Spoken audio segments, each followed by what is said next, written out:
Welcome students. I am Anil Hingalje sir from Bahubali. Welcomes you all. Standard 10th subject English. I know you are studying very well. Today we are going to learn unit 3.1. Such a poem. The name of the poem is If by Rudyard Kipling. विद्यार्थी मित्रांनो, मी पुनश्च एकदा तुमचं ह्या online क्लासमध्ये सर्व 10वीच्या विद्यार्थ्यांचं स्वागत करतो आहे. आज आपण युनिट 3.1 पेज नंबर 86 पान नंबर 86 वरची कविता आहे ती आपण पाहणार आहोत. If he Kavita Rudyard Kipling यांनी लिहिलेली आहे. याचे कवी रुडयार्ड किपलिंग आहेत. आता आपण या पाठावरील वॉर्मिंग अप पाहणार आहोत. बघा page number 86. Form groups and chat. Question number 1. How do you react when your parents scold you. स्कोल्डचा अर्थ रागावणे. तुमचे आईवडील तुमच्यावर रागावतात तेव्हा तुमची प्रतिक्रिया कशी असते. Answer is given here. My parents do not scold me without any rhyme or reason. माझे आईवडील कोणतेही कारण असल्याशिवाय मला रागवत नाहीत. If they scold me it should be my mistake. जर ते मला रागवले तर ती माझी चूक असते. Whenever they get angry and scold me I try to keep mum so that they cool down. ज्यावेळेला ते माझ्यावर रागवतात तेव्हा मी शांत राहतो. कीप ममचा अर्थ शांत राहणे, न बोलणे.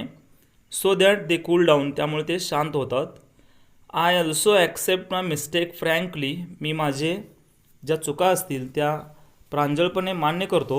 If this is the only reason of their scolding.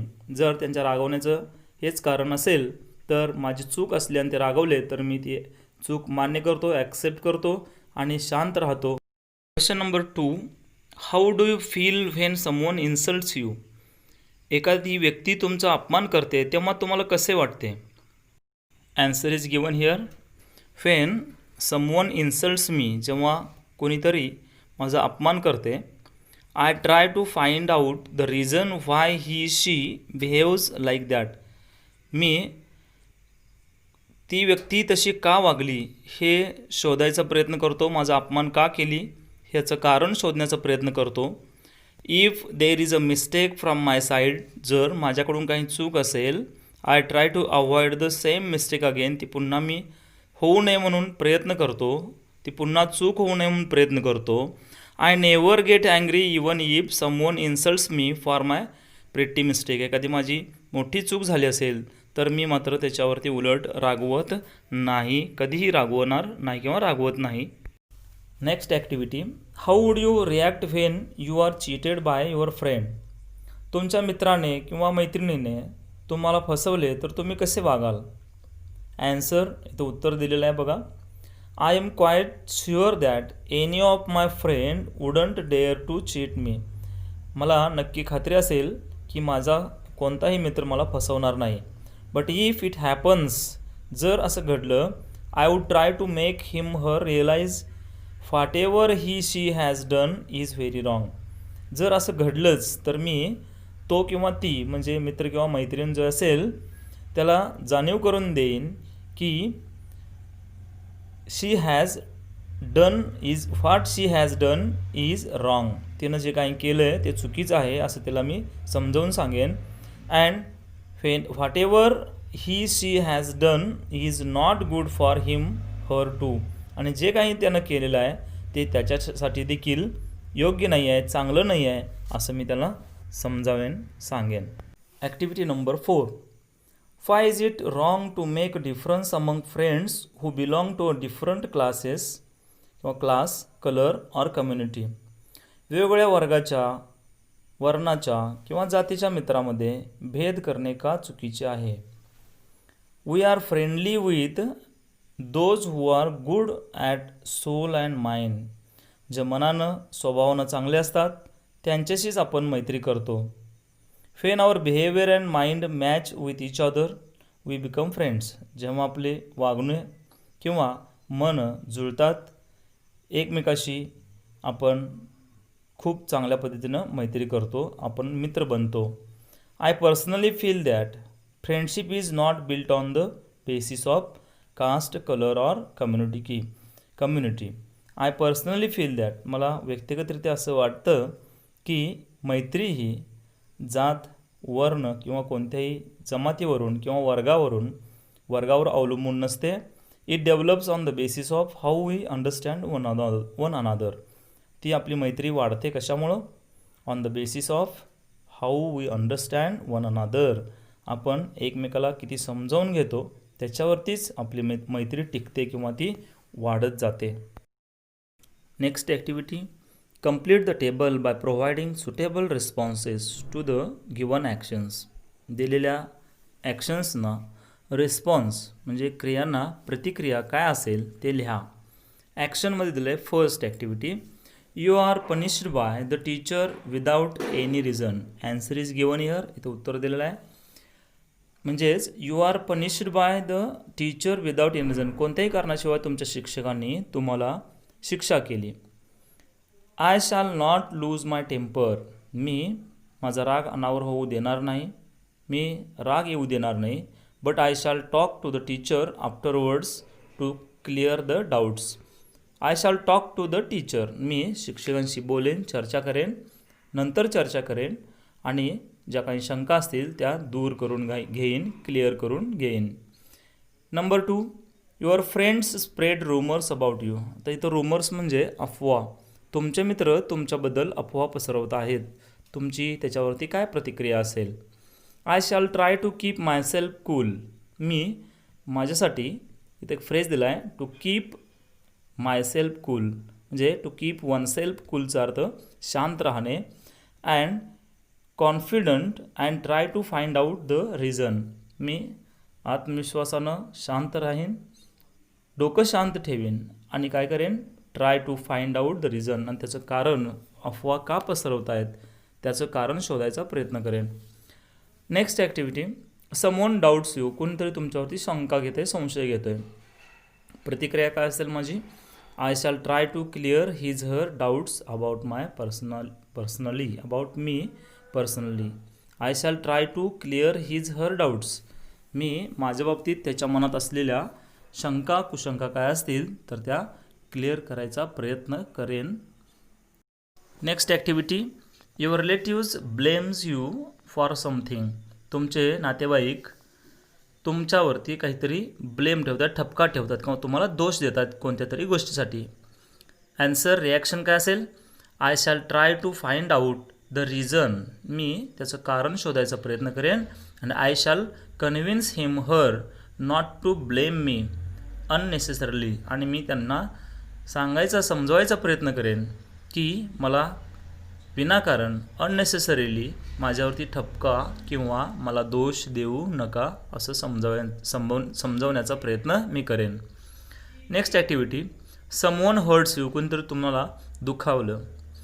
I shall try to keep away from such people but I shall definitely introspect, मी अशा मला दुखवणाऱ्या व्यक्तीपासून दूर राहायचा प्रयत्न करेन, पण मी स्वतःचं आत्मपरीक्षण करेन, चिंतन करेन, आत्मनिरीक्षण करेन, ती व्यक्ती मला का दुखवली याचं मी आत्मचिंतन करेन. Next activity, complete the sentences meaningfully and share them with the class. पुढील वाक्ये सार्थपणे पूर्ण करा व वर्गात सादर करा, म्हणजे पुढील वाक्ये अर्थपूर्ण होतील अशी पूर्ण करायला सांगितलेली आहेत.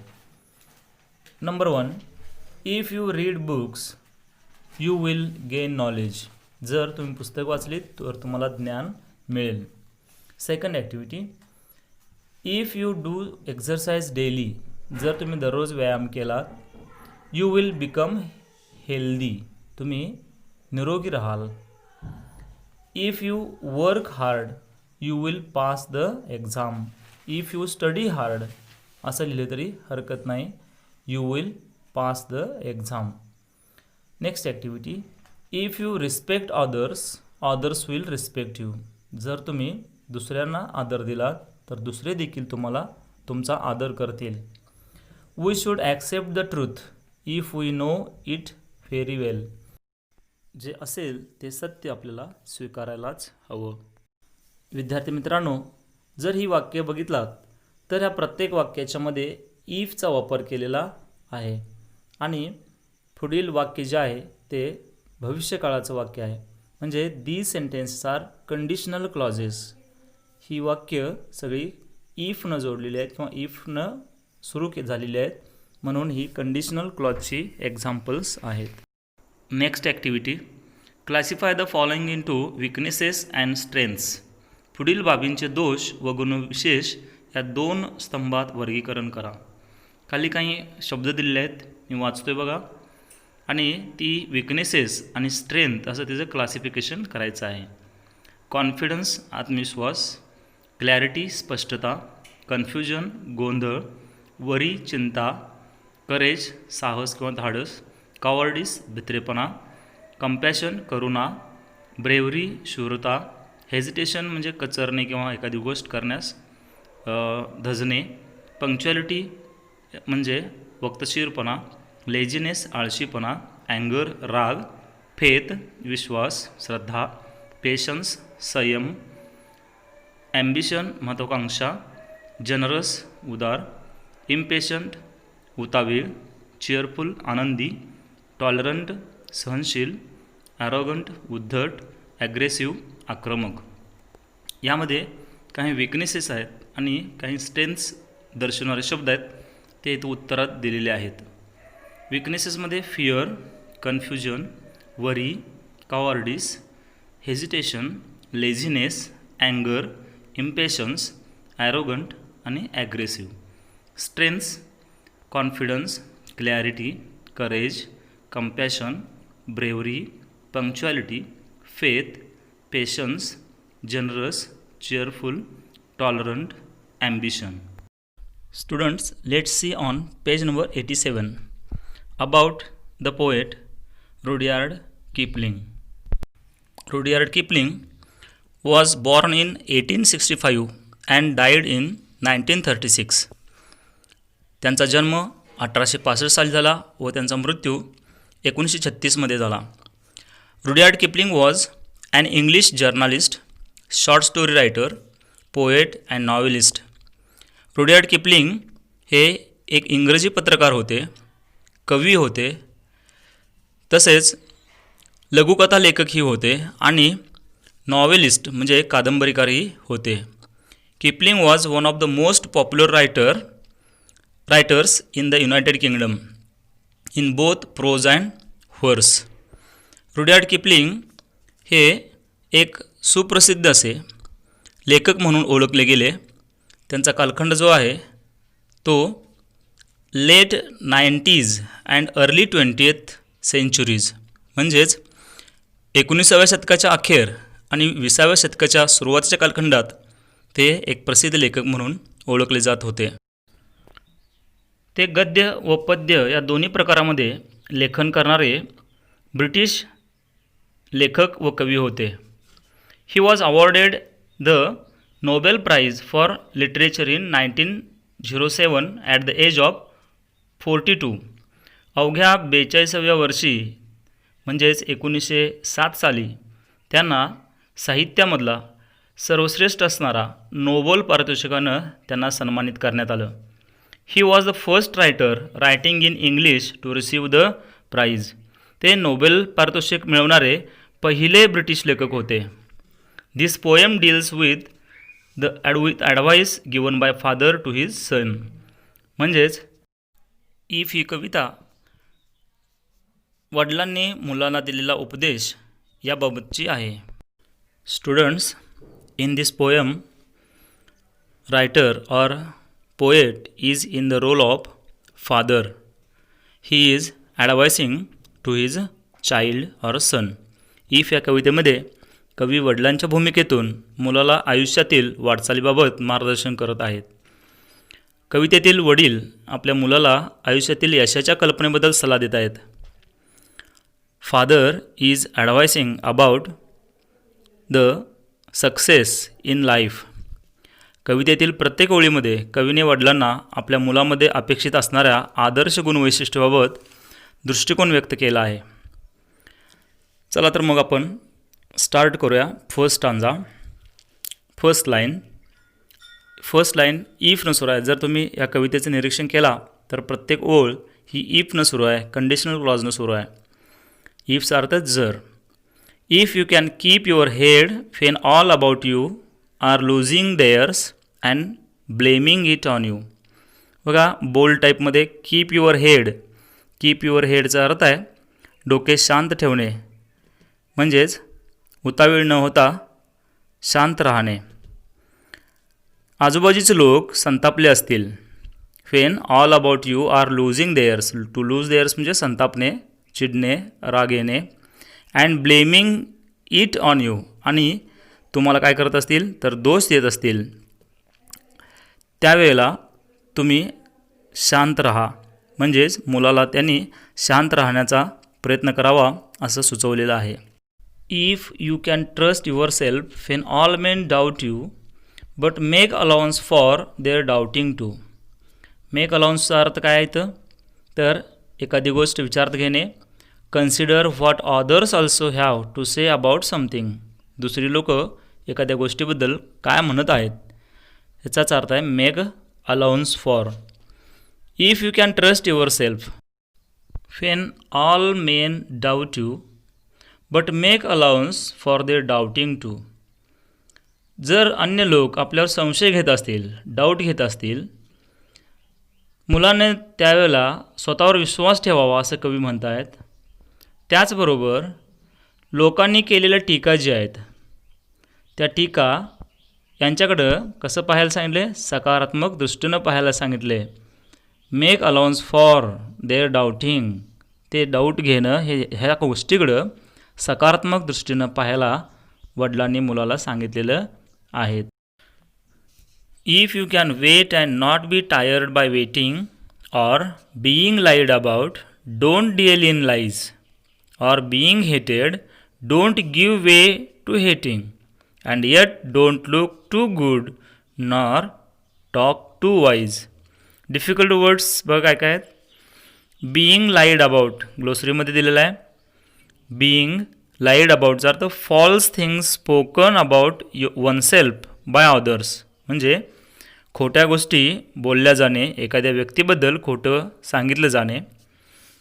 Don't give way to hating म्हणजेच टू गिव्ह वे टू हेटिंगचा अर्थ आहे तिरस्कार ह्या गोष्टीला म्हणजे तिरस्काराला बळी पडणे. आणि डोंट गिव्ह वे टू हेटिंगचा अर्थ तिरस्काराला बळी न पडणे. Don't look too good. आता टू गुडचा ग्लोसरीमध्ये दिलेला आहे नॉट टू बी परफेक्ट, परिपूर्ण नसणे. टॉक टू वाईज किंवा नॉट टॉक टू वाईज चा अर्थ शो ऑफ वन्स नॉलेज, अतिहुशारी दाखवणे. म्हणजे नॉर म्हणजे निगेटिव्ह आहे. नॉर टॉक टू वाईज, अतिहुशारी दाखवला नाहीस. बघा, if you can wait and not be tired by waiting. तू जर संयम बाळगलास. बीइंग लाईड अबाउट, तुझ्याबद्दल कुणीतरी खोटं बोललं जात असेल कुणाकडून तरी. डोंट डिअल इन लाईज, आणि तू त्या गोष्टी विचारात घेतल्या नाहीस. ऑर बीइंग हेटेड, तुझा तिरस्कार किंवा द्वेष केला जात असेल. Don't give way to hating, तू तिरस्काराला बळी पडला नसशील.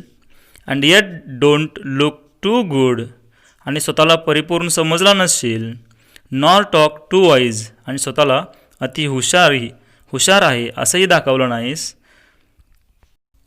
विद्यार्थी मित्रांनो, म्हणजेच त्याच्यावर खोट्याचा किंवा द्वेषाचा परिणाम होऊ नये किंवा तो स्वतःला परिपूर्ण आहोत असं त्यानं दर्शवू नये किंवा स्वतःच्या ज्ञानाचं प्रदर्शनही करू नये अशी कवीची इच्छा आहे. आणि त्याने संयमानं वागावं असं देखील ते म्हणतायत.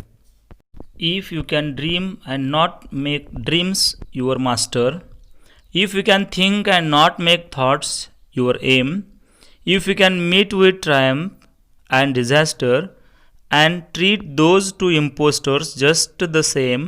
If you can bear to hear the truth you have spoken. In the next stanza, writer says that if you can dream and not make dreams your masters.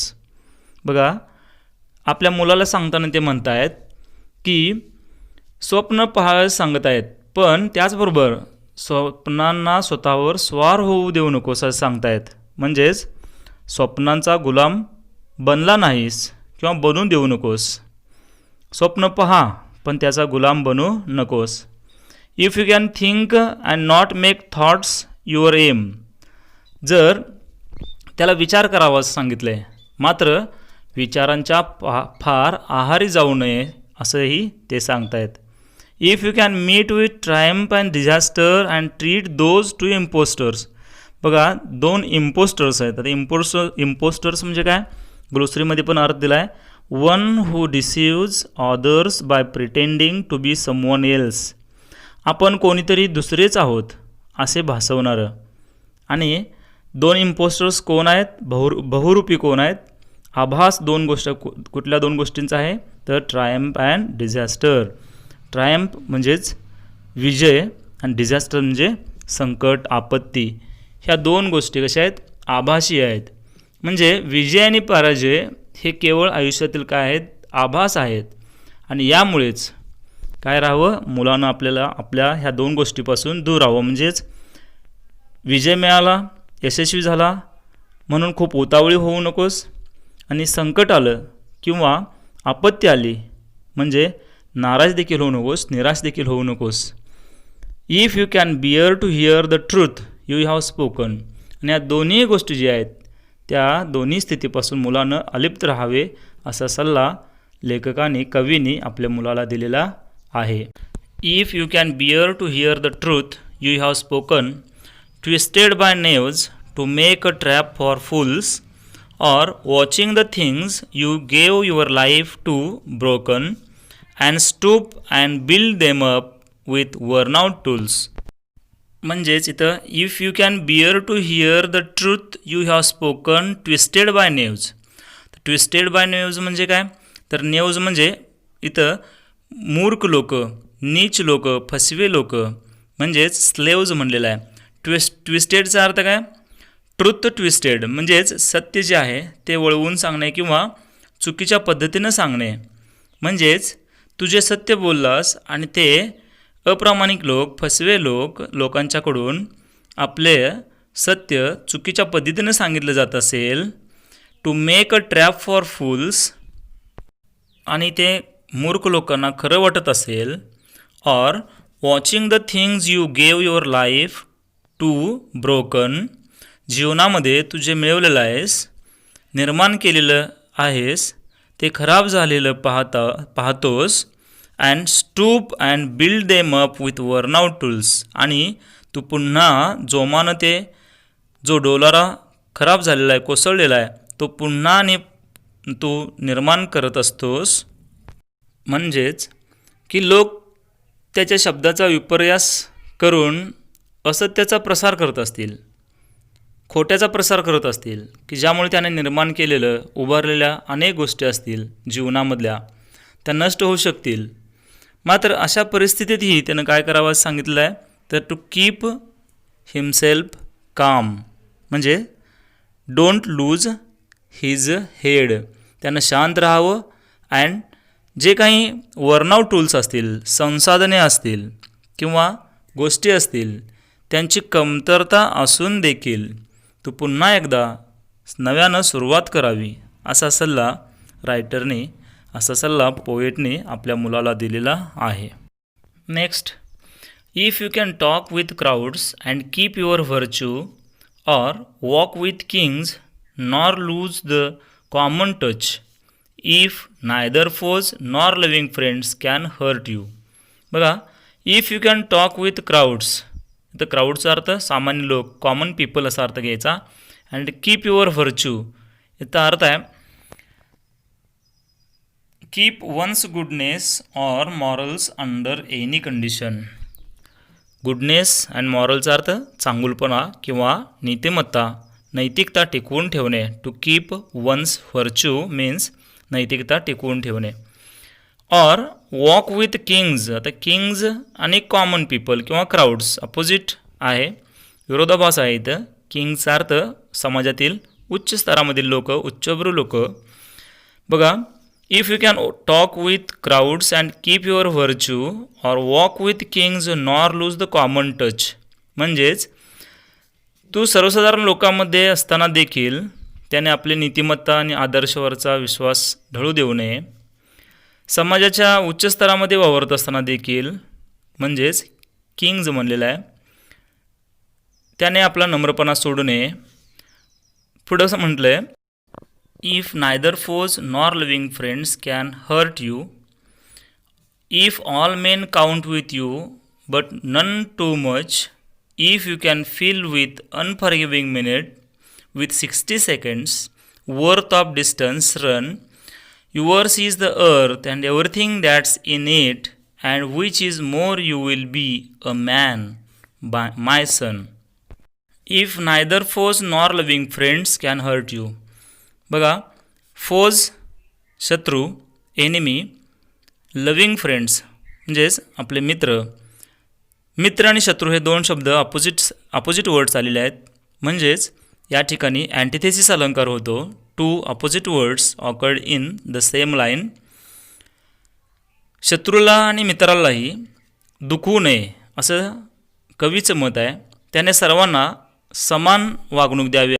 Count with you म्हणजेच be equally important to you, म्हणजे सर्वजण समान तुझ्यासाठी असतील.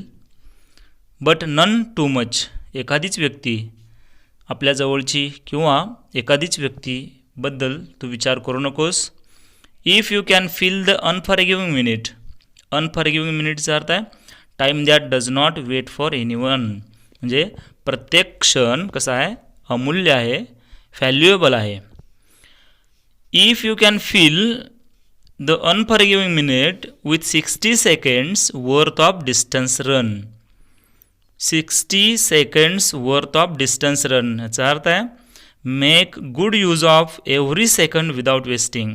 म्हणजेच कोणताही 60 मिनटामधला 60 seconds म्हणजे मिनिटामधला 60 second ह्यामधला एकही सेकंद तू वाया घालवत नाहीस किंवा घालवू नकोस. प्रत्येक क्षणाचा उपयोग चांगल्या गोष्टीसाठी करून घे असं कवी आपल्या मुलाला सांगतायत. प्रत्येक क्षण हा टाईम इज मनी असल्याप्रमाणे आहे आणि तो परिपूर्ण जगावा. आणि कवी पुढं म्हणतो की yours is the earth and everything that's in it. ह्या जगामध्ये जर तू असं सगळं काही केलास, वर सांगितलेल्या गोष्टी जर त्याने इच्छा जर पूर्ण केल्या तर त्याला सर्व काही मिळवता येईल. तो एक कसा मनुष्य बनेल, यशस्वी आणि चांगला मनुष्य बनेल. And which is more you will be a man my son. आणि आपल्या मुलाला म्हणतायत आणि तू एक परिपूर्ण व्यक्ती बनशील. आणि वाचकांना देखील, रीडर्सना देखील कवी एक आदर्श आयुष्य जगण्यासाठीचा योग्य मार्ग या कवितेतून दाखवत आहेत. विद्यार्थी मित्रांनो, आपण ह्या व्हिडिओमध्ये युनिट 3.1 इफ ही कविता अभ्यासली. या कवितेवरील वॉर्मिंग अप, चिटचॅट हेही पाहिलं. तसेच पुढील व्हिडिओमध्ये आपण इंग्लिश वर्कशॉप पाहणार आहोत. तोपर्यंत धन्यवाद. Thank you very much. थँक्यू.